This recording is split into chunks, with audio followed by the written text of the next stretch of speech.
কোরআন যার সিনার মধ্যে আমানত, সে কত বড় সৌভাগ্যবান বুঝতে পারেন।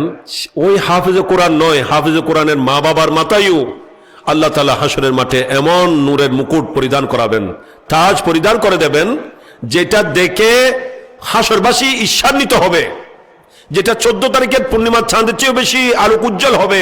সে ধরনের মুকুট মা বাবার মাথায় পরিধান করে দেবেন হাফেজে কোরআনের মা বাবা। বড় করুন সুবহানাল্লাহ। তাহলে মা বাবাও দামি কিনা? যার ছেলে সন্তান হাফেজে কোরআন হবে, সে মা বাবাও দামি কিনা, সৌভাগ্যবান কিনা? জি, এর চেয়ে খুশকিসমত কি হতে পারে? আমি তো মনে করি হাসরের দিন সে দুনিয়ার বড় বড় রাজা মহারাজার চেয়ে বড় দামি। জি বলুন, হাসরের মাঠে সে বড় বড় রাজা মহারাজার চেয়েও, প্রধানমন্ত্রী, মিনিস্টার, প্রেসিডেন্টের চেয়েও দামি। যে প্রধানমন্ত্রী নফসি নফসি করবে, প্রেসিডেন্ট নফসি নফসি করবে, কিন্তু সেই দিন আল্লাহ তাআলা হাফেজে কোরআনের মা বাবার মাথার উপর সেই নূরের তাজ পরিধান করিয়ে দেবেন। বড় করুন সুবহানাল্লাহ। নূরের মুকুট পরিধান করে তাকে কি আবার জাহান্নামে দেবেন? না।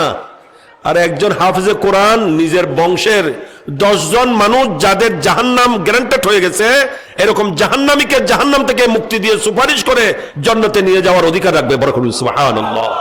কত বড় সৌভাগ্য! তাই আমি আপনি হাফেজে কোরআন হতে না পারলেও আমার আপনার ছেলে সন্তান, নাতি নাতিকে হাফেজে কোরআন বানানোর সুযোগ আছে না? আমি হাফেজে কোরআন হতে পারি না, হাফেজে কোরআনের বাবা হতে পারি, ঠিক কিনা? জি, মা পারে, মা হাফেজ হাফেজা নইলেও মার ফুয়া যদি মাযহাব পড়ায় হাফেজে কোরআন বানায়, মা হাফেজে কোরআনের মা হবে, সুযোগ আছে না? দাদা দাদি মা হাফেজে কোরআনের দাদা দাদি হতে পারে।